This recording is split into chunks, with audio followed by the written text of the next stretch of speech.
여러분들 모두 환영합니다. 팍스 인베스테이너의 새로운 진행을 맡게 된 이민 멘토. 오늘 이틀째 보는데 여러분들 좀 어색하지 않으신지 잘 모르겠습니다.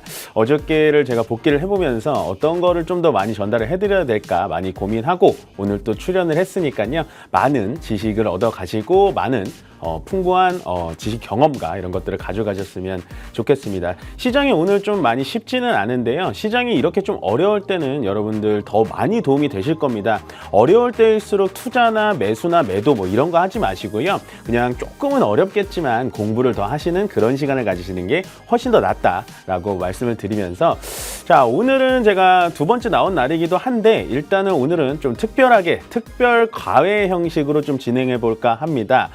오늘 우리 나와주신 여벤져스의 빌 게이츠의 김희정님과 인사 좀 나눠보도록 하겠습니다. 네, 어서 오세요. 안녕하세요. 네, 안녕하세요. 네, 소개 좀 부탁드리겠습니다. 네, 안녕하세요. 6월 새롭게 찾아온 빌 게이츠 김희정입니다. 네, 이민 멘토님과는 오늘 처음으로 방송을 하는데요. 너무 반갑습니다. 네, 앞으로도 새로운 멘토님과 함께 시청자 여러분들께 좋은 정보 제공해드리겠습니다. 오늘은 특별하게도 특별 과외, 그러니까 1대1 과외라고 하죠. 보통은 이제 상당히 좀 어떻게 보면은 좀 운이 좋으신 것 같기도 한데요.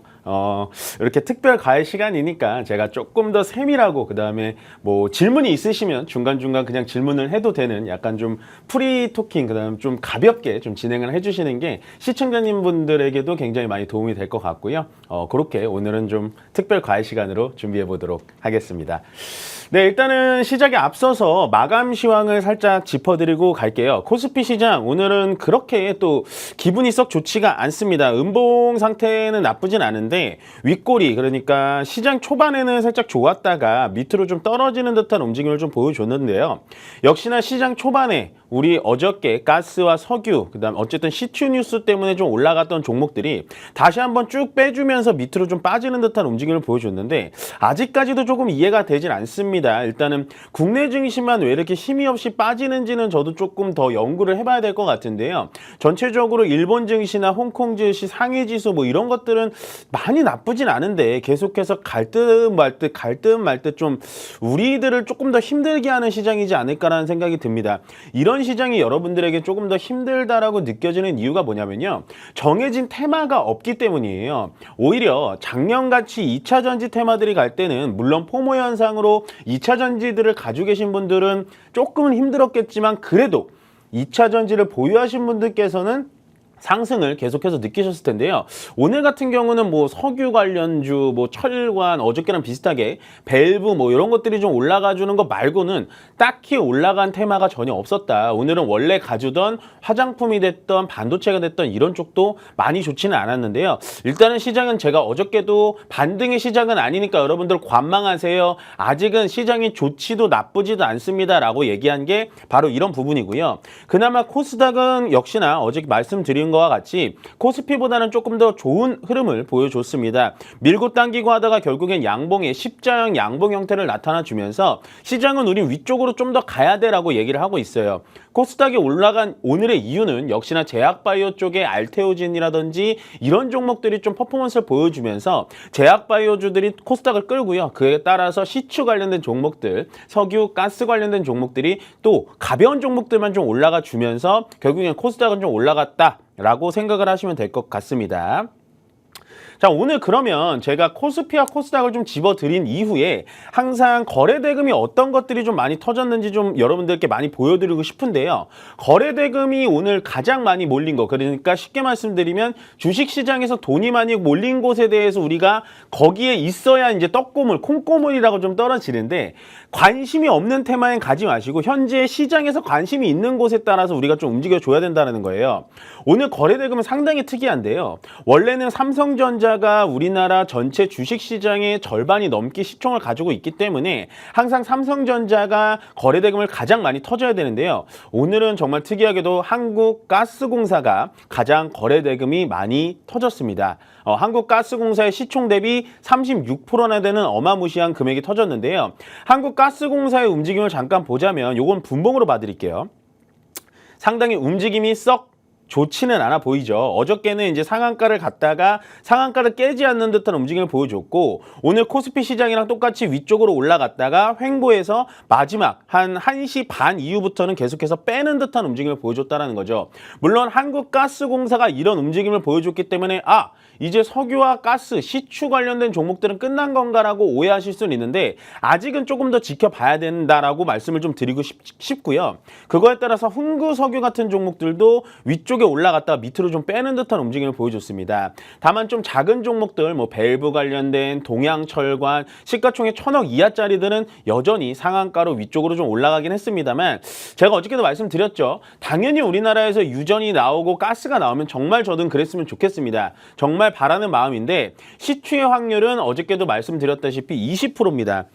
그만큼 실패할 확률도 80%가 있다라고 말씀을 드리고 싶고요. 그거에 따라서 어쨌든 한국가스공사가 오늘 가장 거래가 많이 터졌다. 이건 정말로 특이한 상황이다라고 보시면 될 것 같고 그다음에 알테오젠 개별 이슈 때문에 오늘 급등해서 결국엔 17%까지 올라갔다. 제가 이 종목 같은 경우도 상당히 많이 여러분들에게 상담도 드리고 관련된 이런 섹터라든지 이런 거 분석을 많이 해드렸는데 결국에는 전고점을 뚫고 올라가면서 좋은 흐름을 보여주고 있어요. 근데 이건 지금 또 신고가 영역이기 때문에요. 이 자리에선 여러분들의 선택이 굉장히 중요하다고 보시면 됩니다. 아마 21만 원짜리에서 저한테 상당히 많이 들어왔던 걸로 기억이 나는데요. 한 2달 정도 정말 고생을 많이 하셨을 거예요. 그렇지만 자리 자체가 15만 원대를 이탈하지 않고 계속해서 버텨준다는 건 결국에는 올라갈 수 있는 한 번 정도의 모멘텀이 남아있다라고 계속해서 말씀드린 바로 이유가 이런 거거든요. 그래서 알테오젠 같은 경우도 굉장히 많이 올라갔다라고 보시면 되고 요런 거를 보시면 될 것 같아요. 석유와 가스가 잘 가니까 어떤 섹터가 정말 손해를 많이 보냐. 석유, 우리나라에 정말 유전이 터지고 가스가 나오면 어디가 많이 손해를 보냐면요. 보셨다시피 두산 에너빌리티라든지 우진, 한신기계, BH 이런 원전 관련된 종목 그리고 신재생 관련된 종목들이 많이 손해를 보고 있습니다. 왜냐하면 어차피 석유와 가스는 이미 난다라고 시장에서 판단을 하기 때문에 그러면 좀 위험한 원전 더 이상 필요 없는 거 아니에요? 효율 없는 태양광 풍력 더 이상 필요 없는 거 아니냐라고 하면서 결국에는 이 종목들이 조금은 피해를 받고 있다라고 생각을 해주시면 될 것 같습니다. 네, 이렇게 오늘 장 마감 브리핑은 한 요 정도 해드리면 될 것 같고요. 아마 이렇게 한 5분에서 한 7분 정도 이렇게 정말 짜릿하게 짜드리면 여러분들에게 항상 많은 오늘 시장 왜 빠졌는지 정말 궁금한데요 라고 하신다면 저희 박스 인베스테이너에 좀 찾아오셔가지고 장 마감 시향을 들어보셨으면 좋을 것 같습니다. 네, 저의 장 마감은 여기서 이제 마무리 지면 될 것 같고요. 오늘 빌 게이츠 김희정님께서 준비하신 핫 이슈 테마 바로 한번 들어보겠습니다. 네, 오늘의 핫테마 바로 엔비디아입니다. AI 칩의 선두주자인 엔비디아가 간밤 4.9% 급등하면서 1,150달러를 돌파했습니다. 현재 엔비디아의 시가총액은 마이크로소프트, 애플에 이어 글로벌 시가총액 3위를 기록하고 있는데요.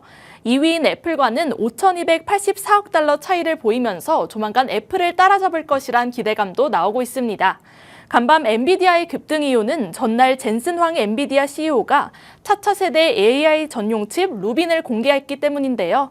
엔비디아는 불과 3개월 전 차세대 AI 전용 칩인 블랙엘 플랫폼을 출시한 가운데 어제 2025년 블랙엘 울트라 버전 그리고 루빈이라는 차차 세대 GPU도 출시를 예고했습니다.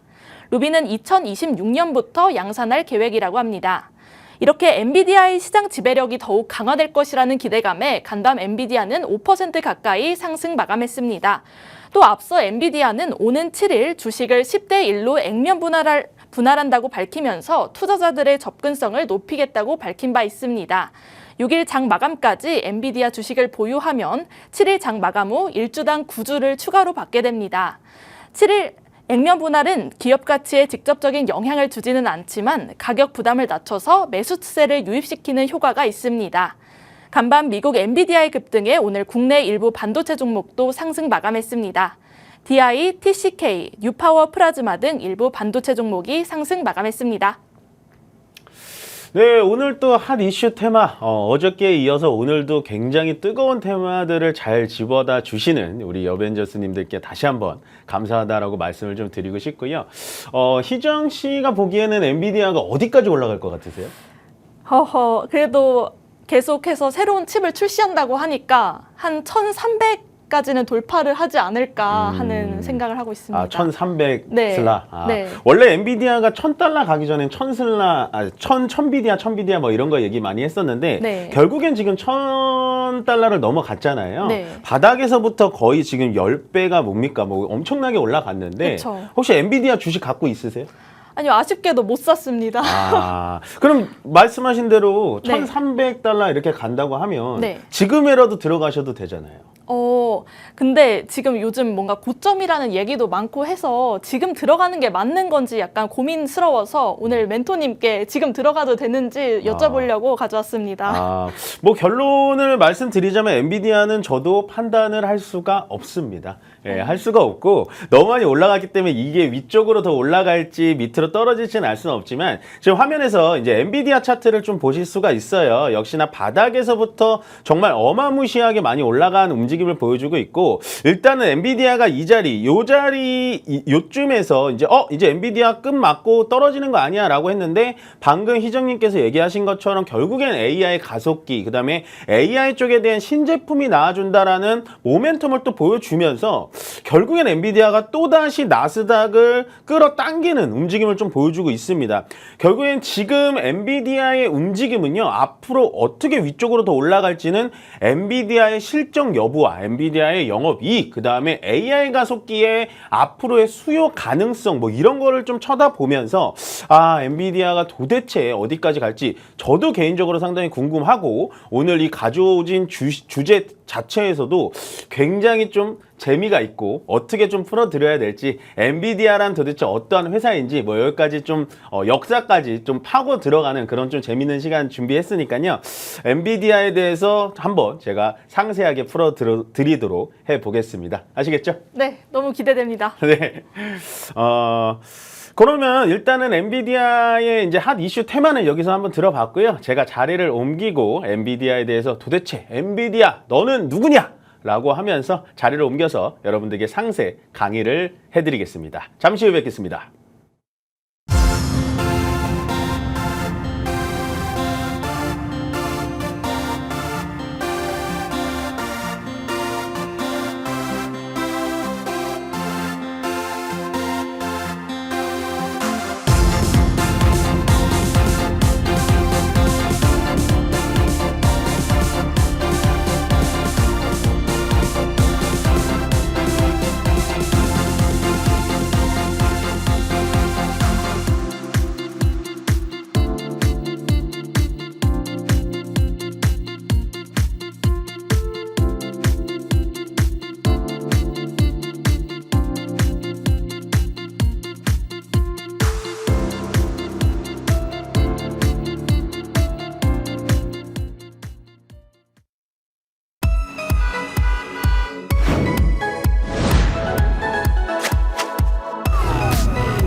네, 이렇게 자리를 옮겼습니다. 제가 이 자리에 왔다라는 건 오늘의 주제에 대해서 좀 심화적이고 또 심층적이게 좀 풀어가야 된다.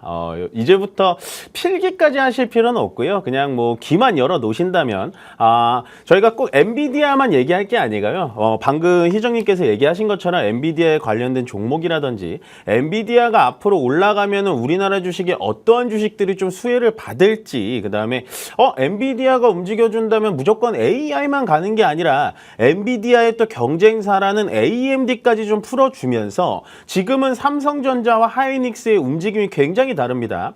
엔비디아에 실제로 납품을 하고 있는 하이닉스는 굉장히 올라가고 있고요. 엔비디아에 실질적으로 납품을 하지 못하고 계속해서 뭐 악재 뉴스가 나오고 있는 삼성전자는 계속해서 밑으로 떨어지는 이유가 뭔지 내가 하이닉스 갖고 있는데 멘토니 지금 팔아야 돼요. 삼성전자 갖고 있는데 지금 손절해야 돼요. 이런 고민이 계신 분들은 무조건 지금부터 채널 고정하시면 오늘 그 해결 다 저와 우리 김희정님께서 다 풀어드릴 테니까 지금부터 잘 보시면 될 것 같습니다. 자, 제가 오늘 제목은 이렇게 정했습니다. 엔비디아 도대체 너는 누구냐? 뭐 이런 식으로 정해봤는데요. 제가 요거 시작하기 전에 일단은 우리 빌 게이츠 김희정님께 한번 엔비디아가 원래 뭐 하는 회사인지 아세요? 반도체를 만드는 회사 아닌가요? 반도체를 만드는 회사. 네. 뭐 지금 기준에선 반도체를 만드는 회사는 맞는데 원래는 엔비디아가 컴퓨터 그래픽 카드를 만드는 회사예요. 오. 네, 컴퓨터 그래픽 카드라고 하면 또 조금 어렵잖아요. 네. 보통은 더 쉽게 말씀드리면 우리가 이제 고사양의 게임을 할 때 뭐 되게 실물적인 게임들이 많잖아요. 그래픽들이 좋은 게임들이 많잖아요. 네. 그 그래픽을 지원하는 그런 그래픽 카드를 만드는 회사였어요. 근데 어쩌다가 반도체를 갑자기 만들게 된 거죠? 그게 되게 좀 특이하죠. 네. 그러니까 엔비디아는 지금 우리 김희정님처럼 그냥 AI 관련된 종목이라서 AI 가속기라서 올라가는구나 하지만 제가 왜 여기서 자꾸 그래픽 카드를 얘기하냐면 그래픽 카드를 하면서 얘가 AI를 접목을 시키게 된 거예요. 오. 그렇게 된 거예요. 그래서 무조건 뭐 엔비디아가 AI랑 관련이 있다 뭐 이렇게 생각하시기보다는 그냥 제가 봤을 때는 AI 하기 전에 엔비디아가 어떤 걸 했는지 그다음 엔비디아가 이런 그래픽 때문에 이런 식으로 가는구나 라고 생각을 하시면 될 것 같습니다. 그럼 조금 이어가겠습니다.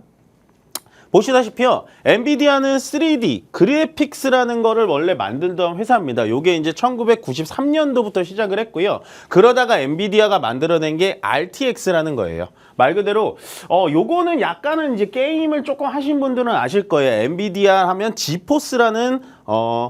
지포스라는 요 그래픽 카드가 있는데 그걸 바로 RTX라고 불려집니다. 그거를 2018년도 와가지고 그때부터 엔비디아는 잘 나가기 시작한 거 맞아요. 그때부터 그래픽 카드는 엔비디아 게 좋네 라고 했는데 지금 보시면 1993년부터 이 2018년도까지 어떻게 젠슨왕이 유래가 됐고 젠슨왕이 도대체 어떻게 이 회사를 지금 애플의 바로 시가총액 다음 회사인 것만큼 키워놨는지 요게 좀 궁금하시다면 계속해서 보시면 됩니다. 자, 요거를 제가 띄워놨는데요.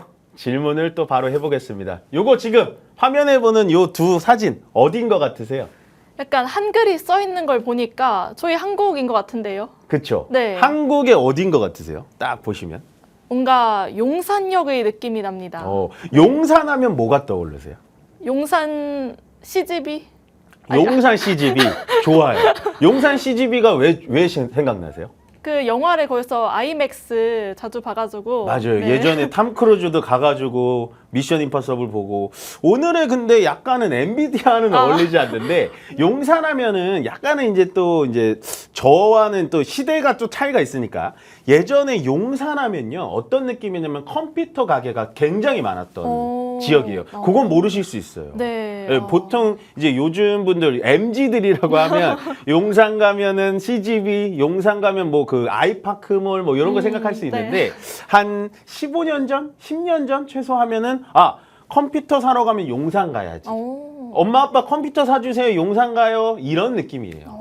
그러니까 지금은 시정 씨가 생각하시기엔 뭐 맥북이 됐던 약간 퍼스널 컴퓨터라고 하면 그냥 노트북이잖아요. 예전에는 용산에 가가지고 모니터 따로 사고 CPU라는 거 따로 사고 그래픽 카드라는 거 따로 사고 이랬던 시절이에요. 약간 컴퓨터 종합 판매. 그렇죠. 고치는 것도 용산 가고 뭐 예전에 이제 불법 복제 CD 이런 것도 다 용산에서 팔았었어요. 그게 제가 왜 그럼 용산 얘기를 꺼냈냐면 용산에 이제 가면 예전에는 이렇게 좀 옛날 사진이잖아요. 네. 옛날 사진인데 이런 식으로 가게 되면 옛날에는 용산 상가를 젠슨왕이 직접 찾아갔답니다. 되게 엄청난 분이네요. 네. 지금은 젠슨왕이라는 이 정말 CEO를 우리가 엄청 높은 사람이고 만날 수가 없는 사람인데 한 17년 전에는 젠슨왕이 용산 상가를 정말 자주 갔어요, 여러분. 그 이유가 뭐냐면 젠슨왕이 가지고 있었던 건 그땐 그래픽 카드였거든요. 이 그래픽 카드가 용산에서 잘 팔린다는 걸 알고 자기가 직접 용산에 방문을 해서 이 그래픽 카드 좀 우리 거 괜찮으니까 한번 팔아봐 주세요. 우리 거 지포스, GTX 이런 제품들 괜찮으니까 직접 용산에 깔아놓고 팔아보세요. 직접 방문 마케팅을 하고 영업을 했던 사람이 바로 이 젠슨왕입니다. 와우. 정말 대단하죠. 아마 이런 얘기는 처음 들어보셨을 거예요. 네, 근데 그쵸? 미국 사람 아니에요? 그쵸. 미국 비행기 사람이죠. 타고 한국까지 와서. 네. 그러니까 엄청나네요. 그때 당시에 17년 당시에 우리나라에 개인 컴퓨터가 막 보급이 되기 시작했으니까 시장이 개화되는구나. 젠슨왕은 그걸 느낀 거죠. 그리고 그때는 AI 뭐 이런 것보다는 17년 전이면 어떤 느낌이겠어요? 되게 컴퓨터에 좀 더 집중을 하던 그렇죠, 그렇죠. 네. 그때는 지금은 모니터가 굉장히 얇지만 그때 모니터가 뒤도 엄청 뚱뚱했던 시절이에요. 네. 아마 약간은 그 드라마 중에 뭐 응답하라 시리즈 이런 거 보시면 네. 어느 정도 좀 느끼실 수는 있으실 아, 거예요. 네, 되게 이렇게 널찍하더라고요. 맞아요. 네. 그때 당시부터 젠슨왕은 우리나라에 와서 직접 정말 팔았습니다. 이게 와. 후문이 아니라 직접 봤던 사람들도 있고 실제로 젠슨왕의 이 CEO는 이런 정도의 영업 마케팅을 굉장히 잘하고요. 현재 젠슨왕에 대해서 살짝 제가 또 추가 첨언을 드리자면 요즘에 희정 씨가 이런 뉴스도 좀 보셨을까요? AI 인력들이 인건비가 엄청 올라간다고 얘기 좀 들어보셨어요? 네, 이제 AI 열풍이 돌면서 좀 인력난도 좀 있다고 들은 것 같아요. 맞아요. 네. 그 연구진이라든지 엔지니어라든지 뭐 이런 이 인구들을 LG, 삼성, SK 엄청난 억대 연봉을 줘가면서 계속해서 빨아들이고 있는데 그 반면에 그러면 엔비디아에 있는 인원들이 정말 A급 인원일 거잖아요. 그렇죠. 예. 그러면 LG나 삼성 아니면 뭐 AMD, 뭐 경쟁사 AMD에서도 우리 회사로 와 하면서 연봉을 이제 많이 주면서 땡길 텐데 네. 엔비디아의 이 이직률이 몇 퍼센트나 될 것 같아요? 어, 그냥 감으로. 뭔가 한 5%? 5%? 왜냐면 시총 3위 그룹이니까 돈을 가장 많이 줄 것 같아요. 아닌가요? 정확했습니다. 맞아요? 예. 오. 오늘 강의는 여기서 마무리 줘도 될 정도로 와, 특신 5%를 강림. 어떻게 맞추셨는지를 모르겠네요. 진짜 감으로 맞춘 거거든요. 역시 와. 주식에 대한 감이 있는 저희 어벤져스 많이 사랑해 주셨으면 제가 좋겠고요. 빌게 히트잖아요. 예. MS, 엔비디아를 앞서는 MS의 CEO입니다. 정말 잘 맞추시네요. 감이 좋습니다. 예. 오늘 두 번째 시간인데 어저께부터 굉장히 잘 맞춰주셔가지고 5%가 맞아요. 그러면 제가 또 한 가지 여쭤볼게요. 네. 보통 이 반도체 업계에서 이직률이 평균 몇 퍼센트나 될 것 같으세요? 이것도 맞추면 대박인데 한 30%? 맞아요. 맞아요? 예. 아, 진짜요? 오늘 제가 마지막으로 인사를 드려야 될 것 같고요. 진짜 찍었는데. 내일부터는 다른 멘토님이 좀 오시는 걸로 하면 될 것 같고 맞아요. 반도체 업황에서는 이직률이 30% 육박하는데 오. 엔비디아가 5%입니다. 대본 없습니다. 진짜 찍은 거예요. 네. 네. 왜 엔비디아가 그럼 5%밖에 안 되냐라고 좀 연구를 해보자면 그만큼 젠슨왕이 그냥 이렇게 억대도 아니죠. 조대 부자인데도 불구하고 거의 뭐 그냥 회사 구내식당을 자주 이용하고요. 직원들과의 소통, 그다음에 본인이 원래 엔지니어였기 때문에 직원들과의 좀 에러점 뭐 이런 거를 정말로 소신껏 해결을 해주고 자기가 직접 용산을 뛰었듯이 지금도 뭐 컨퍼런스 있으면 무조건 자기가 가듯이 그런 식으로 젠슨왕의 이 리더십도 굉장히 대단하다라고 보시면 될 것 같습니다. 여러분들 여기서 오해하시면 안 되는 게 뭐냐면요. 엔비디아 주가가 많이 올라갔다 그래서 제가 젠슨왕이 정말 괜찮은 사람이다라고 말씀드린 게 아니고 젠슨왕이라는 사람이 17년부터 괜찮았기 때문에 지금의 시장이 많이 올라갔다라고 보시면 되는 거예요. 예. 그렇게 생각하시면 됩니다. 우리는 지금 젠슨왕에 대해서 공부하고 있습니다. 자, 요거는 이제 엔비디아 너는 누구냐 계속 이어지는 건데요. 방금 말씀하신 거랑 방금 말씀드린 거랑 똑같아요. 여기서 지포스 256을 만들면서 지포스 계속 나오죠. 요때까지만 해도 계속해서 엔비디아는 2003년까지는 계속해서 그래픽카드, 컴퓨터에 들어가는 그래픽카드를 만드는 그러니까 이때 당시에 이제 유행했던 뭐 게임들 지금 정확하게 여러분들은 모르시겠지만 뭐 디아블로라든지 뭐 스타크래프트라든지 이런 게임들이 유행을 하면서 엔비디아가 2003년부터 엄청나게 올라가기 시작했어요. 그렇지만 그때는 뭐 시총 10위 밖에 50위 밖에 그냥 엔비디아라는 회사 자체가 있구나 엔비디아의 지포스라는 그래픽 카드가 좋구나 정도만 생각했던 그냥 뭐 회사였다라고 생각을 하시면 되는 겁니다. 자, 요거는 제가 방금 차트적인 상황에서도 말씀드렸는데요. 이게 엔비디아 차트입니다. 밑에서부터 쭉 올라가는 차트인데 우리 빌 게이츠 김희정 님이 말씀하신 건 여기서 위쪽으로 더 올라가서 $1,300. 네, $1,300까지 올라간다라고 말씀을 하셨는데 어렵나요? 제가 여기서 여쭤보자면 네. 제가 말씀드렸잖아요. 네. 이제부터는 신고가 영역이에요. 그쵸. 이제부터는 신고가 영역이기 때문에 여기서부터 1,300달러가 간다 안 간다라고 정확하게 말씀드리긴 너무 어려운 거예요. 네, 미지수의 영역인 것 같아요. 그렇죠. 그렇지만 여기서 제가 투자 포인트를 하나 드리자면 네. 방금 우리가 엔비디아를 어느 정도 공부했고 앞으로 엔비디아가 어떻게 된다라고 지금 아셨잖아요. 네. 아셨는데 그 엔비디아가 나는 정말 믿음이 있다라고 하면 지금 매수해도 된다는 거죠. 예. 주가의 가격이 높더라도 엔비디아 AI 가속기는 지금 90% 넘는 점유율을 갖고 있는데 그런 느낌으로 투자를 하셔야 되는 거예요. 그렇기 때문에 우리가 계속해서 팍스 인베스테이너 시간에 공부를 하는 거고 고점이라서 사기 부담스럽다, 저점이라서 들어간다, 이건 정말 1차원적인 생각이고요. 엔비디아의 젠슨 왕이 믿을 만한 CEO다, 주식의 대가인 워런 버핏도 이런 식으로 투자를 하잖아요. 네. 이 회사 애플 점유율 높으니까 나 애플을 갈게, 엔비디아 점유율 높으니까 나 엔비디아 살게, 이런 느낌으로 가는 겁니다. 참고로 워런 버핏이 엔비디아 주식이 있을 것 같으세요? 없을 것 같으세요? 그래도 조금은 가지고 있지 않을까요? 없대요. 없어요? 네. 뭐 공식적으로 나온 건 없대요. 네. 뭐 저도 이제 주식에 오래 있었지만 워런 버핏이 이 주식을 사지 않는 이유는 저도 정확하게 모르겠는데 뭐 애플에 이제 워낙에 많이 이제 지분을 가지고 있기 때문에 그런 식으로 생각하시면 될 것 같습니다. 저도 1,300달러까지 갔으면 좋겠어요. 네. 그래서 맞추셨으면 좋겠어요. 네. 자, 그러면 엔비디아를 보면서 요즘에 여러분들이 이제 언론에서 많이 비교를 하는 이 시스코라는 회사예요. 시스코라는 회사인데 시스코가 원래 1990년도부터 10년가량 거의 100배가 올라가는 이 주가의 포인트가 나왔습니다. 엔비디아가 지금 100배 정도 올라갔거든요. 그렇기 때문에 이 시스코라는 주식이 올라갔기 때문에 엔비디아도 똑같이 가는 거 아니야? 근데 시스코가 어떻게 됐죠? 고점을 찍고 닷컴법을 맞고 다시 제자리로 돌아왔습니다. 다음 장을 보여드리자면요. 이게 이제 시스코와 엔비디아를 비교한 차트인데요. 시스코가 올라갔다가 내려왔고, 요 비슷하죠? 요 부분하고 요 부분하고 지금 굉장히 비슷하다고 보시면 돼요. 네. 요 부분하고 요 부분하고 비슷하다고 모양이 보시면 비슷하네요. 됩니다. 네. 제가 여기서 질문을 좀 드리자면, 자, 시스코와 엔비디아의 움직임이 비슷하다라고 보이죠? 차트 네. 자체가. 보이는데, 네. 시스코가 뭐 하는 회사일까요?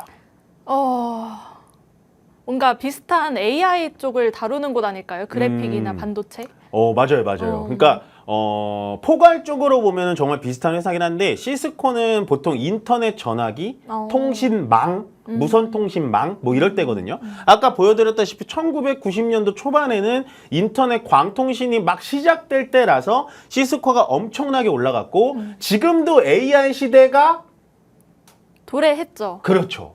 오고 있을 때 가장 먼저 선두주자가 시스코? 엔비디아. 엔비디아. 네. 지금은. 그때는 네네. 시스코, 지금은 엔비디아. 그래서 사람들이 시스코가 저렇게 급락을 하니까 엔비디아도 급락하는 거 아니야? 라고 계속해서 생각을 하는 거예요. 근데 희정 씨 생각은 어떠세요? 근데 이제 파는 제품이 다르니까 네. 그래도 다른 흐름을 이제는 보일 것 같아요. 거의 비슷하게 맞추셨습니다. 예. 시스코가 닷컴버블을 맞고 떨어질 때는 어떤 이유였냐면 시스코라는 회사는 실질적인 영업이익이라는 게 많이 없었어요. 그냥 기대감으로 올라갔다라는 거죠.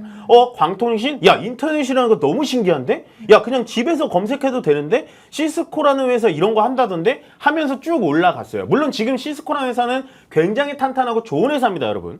착각하시면 안 돼요. 굉장히 탄탄하고 좋은 회사인데 그때 당시에는 주가가 너무 고평가가 되어 있다는 거고 엔비디아의 실적을 제가 다음 장에서 좀 보여드릴게요. 이게 엔비디아의 실적이거든요. 네, 이게 엔비디아의 실적인데 조금만 상세히 보여드리자면 이 검은색은 보실 필요 없고 연두색은 게이밍이라고 써 있는데 요거는 말 그대로 그래픽 카드입니다. 그래픽 카드의 매출은 여전히 견고한데요. 요 진한 초록색 데이터 센터 AI 관련된 매출은 어떻게 됐나요? 23년도에서 4년도 넘어오자마자 갑자기 급등을 하기 시작하면서 주가도 같이 따라갔다라는 거죠. 네, 갑자기 엄청 올랐네요. 그렇죠. 이게 바로 시스코와 엔비디아의 차이점이라고 생각하시면 되는 겁니다. 이 차트가 굉장히 중요하다라고 보시면 되는 겁니다. 기존에 원래 하고 있었던 그래픽 사업도 굉장히 잘하고 있지만 이 그래픽 사업에 따른 GPU라는 얘를 AI에 접목을 시켜가지고 AI를 24년도부터 급등을 시켜버린 게 바로 이 엔비디아의 엄청난 업보라는 거죠. 예. 엄청나네요. 네, 다시 한번 짚어드리지만 여러분들은 엔비디아의 역사를 함께하고 계시는 오늘의 시간이라고 보시면 되고요. 자, 요거 되게 재밌는데요. 엔비디아의 영업이익률이라고 나와 있어요. 제가 여기서 요걸 하기 전에 질문을 드릴 텐데 엔비디아의 영업이익률이 대략 어느 정도 되실 것 같아요? 65%요. 65%. 네. 예를 들어 영업이익률이 65%라는 건 제가 희정 씨한테 순댓국밥을 10,000원어치 팔았는데 네. 제가 6,500원이 남는 거예요. 오, 많이 남네요. 엄청난 장사죠. 아, 네. 일반적으로 우리나라 시장으로 그냥 비교하자면 우리나라 코스피의 대형주들, 삼성전자라든지 하이닉스라든지 뭘 업계마다 조금 다릅니다. 근데 비슷한 반도체를 끌고 오자면 삼성전자, 하이닉스 뭐 이런 친구들이 있잖아요. 네. 그런 친구들의 영업이익률이 얼마일 것 같아요? 그래도 재료가 좀 비싸니까 한 20%? 20%. 네. 만약에 삼성전자와 하이닉스가 영업이익률이 20%라면 지금 네. 주가보다 2배는 더 뛰어야 돼요. 아, 진짜요? 예. 많이 안 남기네요. 그렇죠. 많이 남길 수가 없는 구조예요. 엔비디아는 없던 거를 만들어낸 업체고 네. 삼성전자, 하이닉스는 엔비디아가 만든 거를 만들어주는 업체이기 때문에 이 영업이익률이 차이가 나는 겁니다. 아, 그리고 네. 우리나라의 어떠한 회사를 찾아보더라도 제가 내일부터 숙제를 드릴게요. 숙제. 영업이익률이 50% 넘는 회사 한번 찾아보세요. 아니 이제 멘토님 바뀌어서 숙제 없는 줄 알았는데 또 숙제를 또 감사합니다. 네. 네, 영업이익률 50% 넘는 회사가 있으면 영업이익 저한테 꼭 50%. 다음 시간에 얘기해 주세요. 아, 네. 네, 저는 아직도 찾지를 못한 것 같습니다. 네. 저는 저기에 약간 글자로 네. 뭐 65%인가 85%써 있는 것 같아서 네. 네, 85%라고 했는데 네. 아닌가요? 요거 이제 요 판을 잠깐 보여드리자면요. 요게 대단한 거거든요. 요 초록색만 보시면 될 것 같아요. 엔비디아는 일단 영업이익률 65%가 나왔습니다. 1분기에. 네. 나왔고 마이크로소프트도 나쁘지 않아요. 40% 나왔고요. 메타, 알파벳 거의 뭐 30% 이상씩 나왔고 SK 하이닉스가 20% 넘게 나온 건 맞는데 1분기에 한해서입니다. 1분기에 한해서고 작년에 적자 나왔죠. 네. 적자 나왔기 때문에 그렇게 좋진 않고요. 브로드컴, 아마존 다 지나서 삼성전자 겨우 10% 만들어냈어요. 겨우 10% 만들어냈는데 이것도 1분기 한정입니다. 1분기 한정 그래 다 좋다고 치더라도 엔비디아랑 벌써 몇 배가 차이 나요. 거의 6배가 차이 나는 어마무시한 엔비디아의 영업이익률이라고 보시면 될 것 같아요. 네, 그러니까 모든 기업을 재무제표를 판단하실 때 흑자가 나는 것도 좋고 매출이 늘어나는 것도 좋고 제가 강조하는 부분이 항상 그런 부분이긴 합니다만은 조금 더 상세하게 본다면 영업이익률 너네 마진 얼마나 남기는데 라고 생각하신다면 반도체에서 보통 삼성전자, 하이닉스가 10% 넘기기가 힘들거든요. 네. 지금 분기상으로 보기 때문에 이 정도 나온 거지만 1년치를 다 따지면 보기가 힘듭니다. 예, D램이 요즘에 수요가 폭발하기 때문에 이렇게 올라간 건데 엔비디아의 65%는 가히 놀랄 만한 상징이라는 거죠. 그러면 방금 시정 씨가 얘기하신 것처럼 엔비디아의 주가는 현재보다 더 올라갈 가능성이 어떻게 보면은 5대5가 아니라 6대4로 조금 더 올라갈 수 있는 확률은 좀 더 높다라고 말씀드리고 싶은 겁니다. 네. 지금이라도 사야 하나? 그렇게 생각하시면 돼요.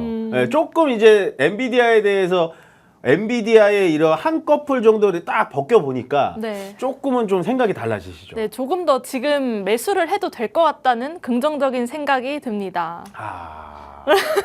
그러시구나. 네. 네. 그게 바로 공부예요. 주식 공부를 이렇게 상세히 하다 보면 엔비디아가 내일 만약에 5% 10% 떨어지더라도 용기가 생기겠죠. 네, 저가 매수의 기회로 잡을 수 있는 포인트일 수 있을 것 같아요. 그래서 공부를 많이 하시면 아마 좀 물리더라도 좀 겁먹지 않은 그런 좀 실력자가 좀 될 수 있을 것 같고요. 계속해서 좀 이어가겠습니다. 자, 요거거든요. 서학겜이라고 불리는 게 뭐냐면 우리나라에 있는 계좌가 이제 예를 들어 제가 이제 외국 계좌를 이용해 가지고 해외 주식을 사는 건데 원래는 서학겜이 순매시 상위 종목이 이 테슬라라는 종목이었어요. 일론 머스크의 테슬라였고 2위가 애플, 뭐 엔비디아는 4위 정도 됐었는데 요게 지금 어떻게 바뀌었냐? 테슬라 요건 넘어가고요. 요게 지금 엔비디아가 순매수 1위입니다. 오. 네, 사람들이 이렇게 생각을 하는 거죠. 요 차트를 잠깐 보여드리자면요. 테슬라를 요게 이제 저점인 줄 알고 사신 거예요. 요 타이밍에. 저점인 줄 알고 사고, 여기 떨어졌네? 갭 맞고 떨어졌네? 계속 사서 이제 모은 거죠. 계속 네. 사서 모으다가 이 저점을 깨고 내려가니까 사람들이 여기서 팔기 시작한 거예요. 이게 바로 개인 투자자의 심리라는 겁니다. 내가 만약에 앞으로 테슬라가 나갈 방향이 정확하고 테슬라에 대해서 정말 지금 엔비디아만큼 공부를 했다면 저는 이 자리에서 오히려 팔지 않고 테슬라의 비중을 더 늘리는 것도 괜찮다라고 보여져요. 예, 굳이 엔비디아가 고점이라서 부담스럽다면 테슬라? 왜요? 테슬라는 현재 전기차 말고도 많은 사업을 하고 있습니다. 맞아요. 예, 제가 한 가지 여쭤볼게요. 테슬라가 맞아요라고 하셨습니까? 테슬라가 그러면 지금 전기차 말고 어떤 사업을 할까요? 이제 약간 모터 사업을 뭔가 한다고 들은 것 같아요. 모터? 어떤 모터요? 어떤 모터? 전동 모터 전동 오토바이였나? 약간 오토바이. 네. 뭐 그것도 맞아요. 정확하게 얘기를 해주셨는데 네. 테슬라가 조금 크게 얘기하자면 전기차를 자율주행 전기차를 하고 그 다음에 테슬라가 하고 있는 거 휴머노이드 로봇입니다. 오. 네, 정말 인간처럼 빨래를 개고 와. 인간처럼 계란까지 풀고 이런 휴머노이드 로봇을 하고 있고 또 테슬라가 하고 있는 건 뭐냐면 우주 산업. 오. 네, 우주 산업. 요건 좀 처음 들어보셨나 봐요. 네. 테슬라가 하고 있는 우주 산업에 제가 살짝 말씀드리자면 예를 들어 로켓을 이렇게 쏘잖아요. 네. 로켓을 쏘면 이 로켓이 그냥 바다에 버려지거든요. 오, 근데 환경오염. 테슬라가 하는 거는 쭉 올렸다가 네. 얘 로켓을 쏴주고 이 로켓 추진체는 다시 제자리로 돌아와요. 예, 그 정도로 테슬라는 전기차 말고도 어마무시한 사업들을 하고 있기 때문에 이때 지금 서학개미들의 움직임에 대해서 저는 좀 안타까운 부분이 있다라고 생각을 하시면 될 것 같습니다. 그래서 제가 테슬라 이 차트를 좀 준비했는데 어쨌든 제가 봤을 땐 지금 서학개미들은 한 200달러 밑에서 190달러에서 아마 매도를 다 청산하고 나갔고 엔비디아가 요때부터 올라가기 시작하니까 요 오름세에 탔지만 나쁜 선택은 아닙니다만은 너무 올라가는 말에 탄 거 아닌가. 차라리 테슬라 쪽이 좀 더 낫지 않을까라는 생각이 듭니다. 오늘 주제는 뭐 테슬라는 아니지만요. 그래서 테슬라가 상승폭이죠. 엔비디아의 네. 확률이 굉장히 높아지고 있다. 엔비디아의 비중이 굉장히 높아지고 있다 정도만 생각하시면 될 것 같습니다. 요게 이제 엔비디아 시가총액 바로 바뀐 수준인데요. 현재 1위 마이크로소프트입니다. 미국의 나스닥에 마이크로소프트가 시총 1위고요. 그 다음 2위가 애플, 그 다음에 엔비디아가 벌써 시총 3위입니다. 네. 엄청나죠?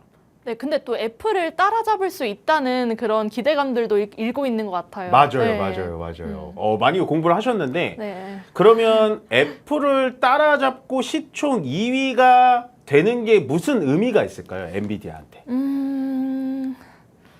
글쎄. 그렇죠. 사실 그게 의미가 사실은 생각해보면 있나. 별거 아닌데 왜 자꾸 애플을 따라잡는다고 하지? 애플은 시총 2위나 3위나 그게 그거 아니야? 이렇게 생각하잖아요. 네. 그게 맞아요.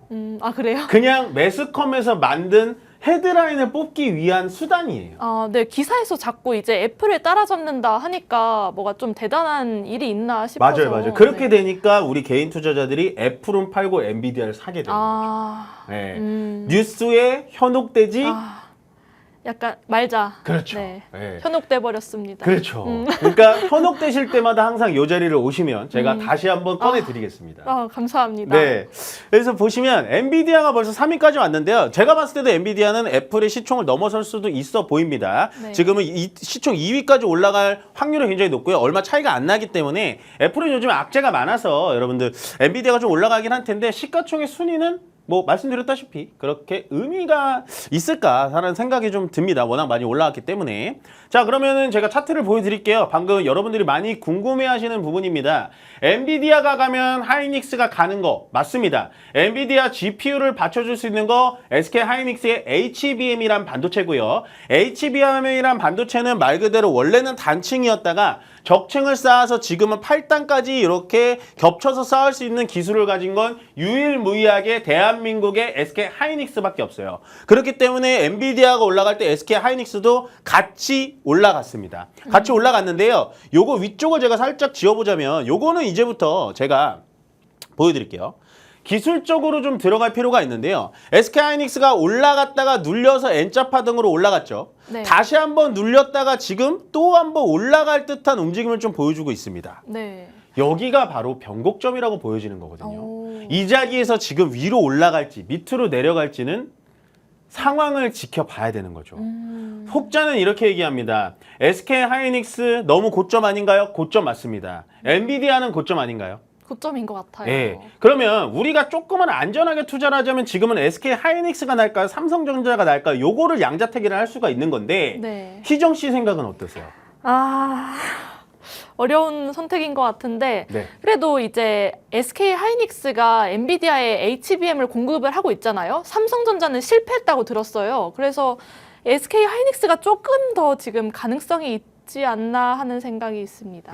좋습니다. 뭐 네. 투자에 대해서는 뭐가 정답이다 틀리다라고 말씀은 없는데 네. 지금 SK 하이닉스 차트 분석에서는 제가 뭐라고 했죠? 지금은 올라갈 수도 있고 내려갈 수도 약간 눌려주는 듯한 움직임을 보여주고 있고 네. 다만 SK 하이닉스가 굉장히 지금 좋은 움직임이 뭐냐면 저는 아직도 좀 좋게 보이는 게 뭐냐면 일단 요걸 싹 지우고 좀 보여드리자면 요거를 잘 보셔야 돼요. 자, 여기가 단기 저점이고 여기가 또 저점이고 눌렸다 올라가고 여기가 또 저점이고 지금 여기가 또 저점이 될 수가 있잖아요. 네. 보시면은 저점을 점점 올려주는 듯한 느낌이 보이시죠? 네. 네. 이렇게 된다면 조금은 더 올라갈 수 있는 확률이 있지 않을까. 한 번 더 체크를 해보자고요. 고점입니다. 여기 고점이고요. 네. 전고점, 고점. 계속 고점도 점점 올라가고 있는 큰 파이프 관안에 들어서 왔다 갔다 왔다 갔다 왔다 갔다 왔다 갔다 이렇게 올라갈 수 있는 확률은 더 높아요. 오. 예, 오. 이렇게 차트를 잠깐 보니까 훨씬 더 편하시죠. 네, 되게 네. 더 믿음이 가네요. 그렇죠. 네. 보통은 이제 이런 이제 차트가 아니면 이평선이나 이런 걸 넣어드리면 조금 더 상세하게 말씀드릴 수 있는데 오히려 이동평균선이 없이 차트를 처음에는 보시는 게 훨씬 더 많이 도움이 되실 거다라고 좀 말씀을 좀 드려볼게요. 네, 그러면 아까 우리 시장님이 준비하신 이제 종목을 제가 준비를 좀 해봤는데 아, 네. DI라는 종목이 이제 엔비디아랑 네. 관련된 종목이라고 갖고 오셨어요. 이제 네, 그렇게 이제 네. 반도체 관련주로 DI가 좀 꼽히고 있어서 네. 가져와 봤습니다. 아, 잘하셨어요. 네. DI가 뭐 하는 회사인지 혹시 아세요? 간단하게만. 간단하게 뭐 상세하게는 괜찮아요. 뭐 사실- 우리가 애널리스트도 아니고. 사실은 좀 너무 많은 반도체 종목을 제가 오늘 봐가지고 막 완전히 기억은 나지 않는데 그래도 반도체를 납품하는 그런 업체로 알고 있습니다. 네, 맞아요. 뭐 그렇게 그 정도만 알면 돼요. 네. 뭐 여기서 DI가 어떤 세척을 하고 전공정, 후공정, 뭐 중간 그 네. 정도만 아시면 돼요. 약간 오늘 좀 거의 처음 본 생소한 종목이라서 아, DI가 그러셨어요? 네. DI란 종목 그러면은 차트상으로 지금 올라갈 것 같아요? 떨어질 것 같아요? 차트상으로 약간 지금 약간 엎치락 뒤치락 조금 횡보하고 있는 느낌이라서